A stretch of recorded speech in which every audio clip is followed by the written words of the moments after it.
बिना काम के आदमी एक बीमार पेड़ की तरह होता है। दिखने में सब ठीक, पर अंदर से पूरा खोखला। अगर एक कंट्री को समझना हो तो बस एक चीज देखो, वहां लोग कैसे और कितना काम कर रहे हैं। इंडिया जैसी कंट्री में एम्प्लॉयमेंट सिर्फ एक स्टैटिस्टिक्स नहीं, बल्कि हर घर की कहानी है। जब लोग काम करते हैं तो इकोनॉमी चलती है, लेकिन सवाल यह है कि हर किसी को काम मिल भी रहा है या नहीं, और अगर मिल भी रहा है तो कैसे मिल रहा है। क्या वो फॉर्मल सेक्टर में है या इनफॉर्मल सेक्टर में है? क्या लोग रेगुलरली सैलरी ले रहे हैं या सिर्फ कभी कभी ही काम करते हैं? तो चलो आज की इस वीडियो में हम इन्हीं सवालों के जवाब ढूंढेंगे। काम सिर्फ एक नेसेसिटी नहीं, एक पहचान भी होती है, पर हर किसी की पहचान एक जैसी नहीं होती। भारत के वर्कर्स को ब्रॉडली 3 कैटेगरीज में डिवाइड किया जाता है। सबसे पहले हैं सेल्फ एम्प्लॉयड। ये वो लोग हैं जो अपना धंधा करते हैं, जैसे किराने स्टोर वाले, स्मॉल शॉप वाले ओनर्स, फ्रीलांसर या रोड साइड वेंडर। भारत में करीब 53.5% लोग सेल्फ एम्प्लॉयड हैं। दूसरे आते हैं रेगुलर सैलरीड एम्प्लॉयज, यानी ये लोग किसी और कंपनी या ऑर्गेनाइजेशन में फिक्स सैलरी के लिए काम करते हैं, जैसे teachers, engineer, office executive. Bharat में करीब 16.5% लोग वर्कफोर्स के इसके अंदर आते हैं। और तीसरे होते हैं कैजुअल वर्कफोर्स, यानी ये वो लोग हैं जो इरेगुलर बेसिस पे जॉब करते हैं, यानी पार्ट टाइम बेसिस पे। इनको कभी काम मिलता है, कभी नहीं मिलता। भारत के करीब 30% वर्कफोर्स अभी भी कैजुअल लेबर्स की कैटेगरी में आते हैं।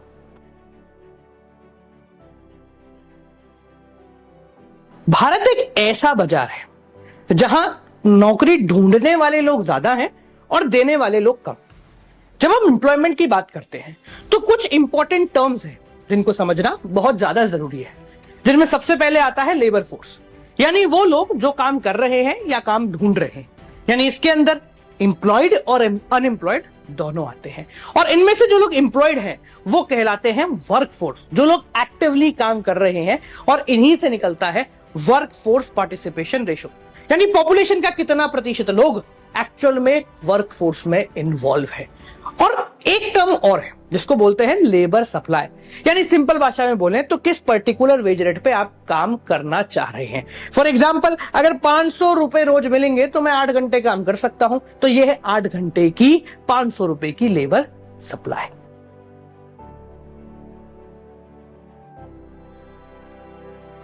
एक तरफ बड़े बड़े कॉर्पोरेट ऑफिस और दूसरी तरफ छोटी छोटी दुकानें, दोनों में काम तो हो रहा है, पर क्या दोनों बराबर है? बेसिकली भारत के एम्प्लॉयमेंट मार्केट का सबसे बड़ा फर्क यही है, यहां 90% से ज्यादा वर्कफोर्स इनफॉर्मल सेक्टर में है।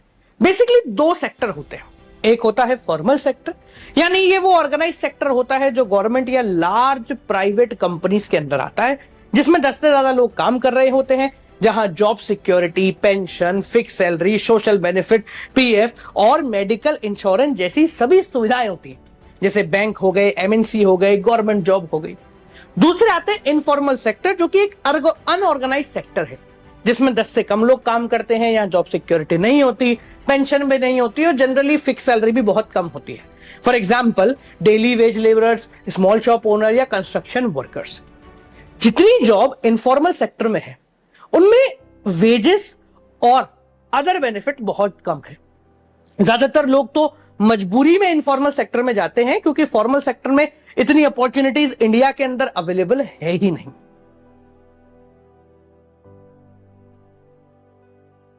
बेरोजगारी सिर्फ एक इकोनॉमिक इशू नहीं, यह हर घर की कहानी है। भारत में मल्टीपल टाइप्स के अनएम्प्लॉयमेंट होते हैं और हर एक का देश की इकोनॉमी पे अलग अलग इंपैक्ट होता है, जिनमें सबसे पहले आता है डिस्गाइज्ड अनएम्प्लॉयमेंट, यानी काम करने वाले ज्यादा हैं पर जरूरत कम है। फर्ज कीजिए कि एक जमीन पर मात्र 4 लोगों की ही आवश्यकता है, पर उस पर 9 लोग काम कर रहे हैं, तो बाकी जो एक्स्ट्रा 5 हैं उनसे प्रोडक्टिविटी पे कोई फर्क नहीं पड़ रहा है, और वो डिस्गाइज्ड अनएम्प्लॉयमेंट की कैटेगरी में आते हैं। दूसरा होता है सीजनल एम्प्लॉयमेंट, यानी कि कुछ ऐसी जॉब जो सिर्फ कुछ सीजन में ही चलेंगी, बाकी नहीं चलेंगी। एग्जाम्पल, टूरिज्म हो गया, कंस्ट्रक्शन हो गया या एग्रीकल्चर हो गया। तीसरा आता है एजुकेटेड अनएम्प्लॉयमेंट, यानी डिग्री तो है पर भैया जॉब नहीं है। इंजीनियरिंग ग्रेजुएट्स हैं जो कॉल सेंटर में या स्मॉल जॉब्स में नौकरियां ढूंढ रहे हैं। चौथा है ओपन अनएम्प्लॉयमेंट, यानी वो लोग जो नौकरियां ढूंढ तो रहे हैं पर उनको काम नहीं मिल रहा है। पांचवा जो भारत के लिए सबसे इंपॉर्टेंट है वो है स्ट्रक्चरल अनएम्प्लॉयमेंट, यानी जब लोगों की स्किल आउटडेटेड हो जाती है और वो नई टेक्नोलॉजी को नहीं पकड़ पाते तो वहां पर बेरोजगारी आ जाती है। जैसे टाइपराइटर इंडस्ट्री पूरी तरीके से खत्म हो गई। आपको टाइपिंग आती है कोई अच्छी बात है, पर अब उसकी जरूरत है ही नहीं। जिस चीज की जरूरत है वहां लोग नहीं है, और जहां लोग हैं वहां जरूरत नहीं है। और इसके बाद आता है साइक्लिकल अनएम्प्लॉयमेंट, जैसे इकोनॉमिक रिसेशन के समय नौकरी का कम हो जाना, जैसा हमने कोविड-19 के समय देखा कि लाखों लोगों ने अपनी नौकरियां गंवाई। हर बेरोजगार इंसान सिर्फ एक स्टैटिस्टिक्स नहीं, एक सपना है जो अधूरा रह गया। डिग्री तो मिल गई पर नौकरी कब मिलेगी इसका कोई आइडिया नहीं। जनरली जीडीपी के बढ़ने का मतलब तरक्की होता है, पर जब जीडीपी बढ़े और नौकरियां ना बढ़े तो ये ग्रोथ किस काम की। आज भारत जॉबलेस ग्रोथ फेस कर रहा है। यहां जीडीपी तो बढ़ रही है पर लोगों को नौकरियां नहीं मिल रही हैं। ऐसा इसलिए है क्योंकि टेक्नोलॉजी जॉब्स को रिप्लेस करती जा रही है। कंपनी कॉस्ट कटिंग के लिए कम एम्प्लॉय को हायर कर रही है और इस वजह से एजुकेटेड अनएम्प्लॉयमेंट भारत में बढ़ती जा रही है। लोगों के पास पैसा नहीं होने की वजह से भविष्य में डिमांड कम होगी, जो इकोनॉमी को आज नहीं तो कल स्लो करेगा ही करेगा। और यही वजह है कि जीडीपी ग्रो होने के बावजूद नौकरियां नहीं बढ़ रही हैं। लेकिन प्रॉब्लम सिर्फ यहीं तक नहीं। अब जॉब जो मिल भी रही हैं वो भी परमानेंट नहीं बल्कि टेम्पररी है, यानी आज जॉब है पर कल का पता नहीं। पहले जो जॉब मिलती थी तो वो लाइफ को स्टेबल कर देती थी। आज कंपनीज परमानेंट जॉब की बजाय कॉन्ट्रैक्ट बेस या गिग वर्कर्स को हायर कर रही हैं। ऐसा इसलिए हो रहा है कि कंपनी लॉन्ग टर्म एम्प्लॉइज नहीं रखना चाहती। टेम्पररी वर्कर्स का कॉस्ट भी कम होता है और एम्प्लॉयर को पूरा कंट्रोल भी मिलता है कि भैया सैलरी बनाने की जरूरत नहीं है और आपका काम पसंद नहीं आया तो दूसरा बंदा रेडी है। इससे भारत में जॉब सिक्योरिटी लगातार कम होती जा रही है और फाइनेंशियल फ्यूचर लोगों को काफी ज्यादा अनस्टेबल है। लेकिन अगर आपको लग रहा है कि यही प्रॉब्लम है तो आप गलत हैं। इसके अलावा भी कई सारी समस्याएं हैं, जिनमें एक है अनइक्वल डिस्ट्रीब्यूशन। मानो काबिल होने के बावजूद अगर आपको मौका ना मिले तो बड़ी तकलीफ होती है, पर अगर मौका भी मिल रहा हो पर मजबूरी बने तो और भी ज्यादा तकलीफ होती है। आज भी महिलाएं वर्कफोर्स पार्टिसिपेशन रेशो में उतना स्ट्रांग नहीं है जितना होनी चाहिए। रेगुलर सैलरीड वर्कर्स में महिलाएं कम क्यों दिखाई दे रही हैं? इसका सबसे बड़ा रीजन अगर पता चले तो आता है स्किल रिक्वायरमेंट। प्राइवेट सेक्टर या कॉर्पोरेट जॉब टेक्निकल और हायर एजुकेशन डिमांड करती है, पर भारत के अभी भी कुछ हिस्सों में महिलाओं को एजुकेशन और प्रोफेशनल ट्रेनिंग से वंचित रखा जाता है। इसका दूसरा बड़ा कारण है मोबिलिटी। कई सोशियो इकोनॉमिक कंस्ट्रेंट हैं जो महिलाओं के करियर चॉइसेस को बहुत ज्यादा लिमिट करते हैं।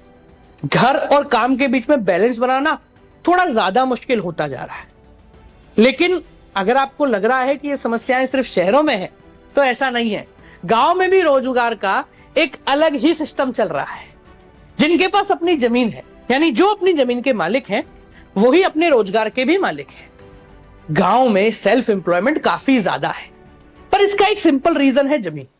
गांव में लोगों को अपनी खेती के पे डिपेंडेंट होना पड़ता है, तो जिनके पास जमीन है वो सेल्फ एम्प्लॉयड हो गए। उनको किसी कंपनी में या किसी फैक्ट्री में जॉब ढूंढने की जरूरत बिल्कुल भी नहीं होती। लेकिन शहरों में बिल्कुल इसका अपोजिट है। शहरों में बड़े एंटरप्राइज और फैक्ट्रीज होते हैं जहां पर रेगुलर सैलरीड वर्कर्स को ज्यादा प्रेफरेंस मिलती है।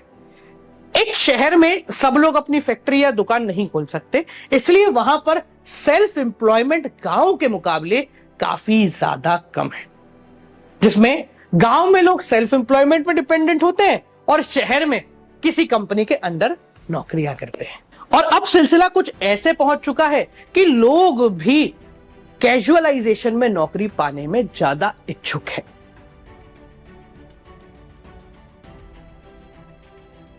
अगर समस्या समझ आ जाए तो उसका हल भी मिल ही जाता है। तो चलो देखते हैं कि क्या वजह है कि भारत में इतनी ज्यादा अनएम्प्लॉयमेंट है। वजह बहुत आसान है। सबसे पहली, स्लो इकोनॉमिक ग्रोथ। जीडीपी बढ़ रहा है, नौकरियां नहीं है। फॉल्टी एजुकेशन सिस्टम, भैया डिग्री तो है वो प्रैक्टिकल स्किल नहीं है, technological advancement machine job replace कर रही है और आदमी की टेक्नोलॉजी बढ़ नहीं रही है।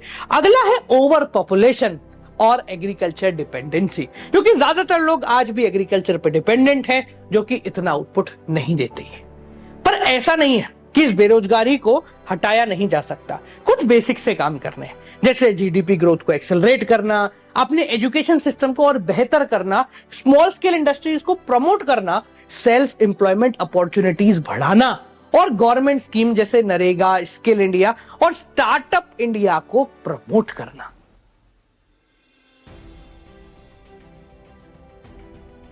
सरकार सिर्फ पॉलिसीज बनाने के लिए नहीं बल्कि रोजगार बढ़ाने के लिए भी होती है। गवर्नमेंट ने भी अनएम्प्लॉयमेंट को कम करने के लिए काफी स्कीम्स तो लॉन्च करी हैं, जैसे सबसे पहले है नरेगा यानी national rural employment guarantee act, जो 100 दिन का गारंटीड एम्प्लॉयमेंट देती है गांव में। अगला स्किल इंडिया कैंपेन, जिसके तहत लोगों को नए टेक्निकल स्किल सिखाए जाते हैं। इसके बाद लाई सरकार मेक इन इंडिया यानी मैन्युफैक्चरिंग सेक्टर को बढ़ावा दिया गया ताकि नई जॉब क्रिएट हो सके। एंड फाइनली स्टार्टअप इंडिया के तहत यंग एंटरप्रेन्योर्स को सपोर्ट भी किया जाता है। पर ये पॉलिसी सिर्फ कागज पे ना होके अगर जमीन पे काम करती दिखाई दी तो ज्यादा बेहतर काम मिलेगा। खैर, भारत को अगर विकसित बनना है तो सिर्फ जीडीपी नहीं, एम्प्लॉयमेंट को भी बढ़ाना पड़ेगा। नौकरियां सिर्फ पैसे कमाने का जरिया नहीं, एक इंसान की पहचान भी होती है। चलो, जाने से पहले आपसे 2 सवाल करते हैं। सवाल नंबर 1, इंडिया की वर्कफोर्स का कितना प्रतिशत इनफॉर्मल सेक्टर में काम करता है? और सवाल नंबर 2, कौन से टाइप का अनएम्प्लॉयमेंट है जिसने टेक्नोलॉजी की वजह से जॉब्स के एलिमिनेट होने की पॉसिबिलिटी सबसे ज्यादा है? इन दोनों सवालों के जवाब आपको इस वीडियो के अंदर मिल गए होंगे, और नहीं मिले तो कमेंट सेक्शन में जरूर मिल जाएंगे। अगर वीडियो पसंद आई हो तो लाइक और शेयर जरूर करें। मिलते हैं आपसे अगले चैप्टर के साथ, तब तक के लिए नमस्कार।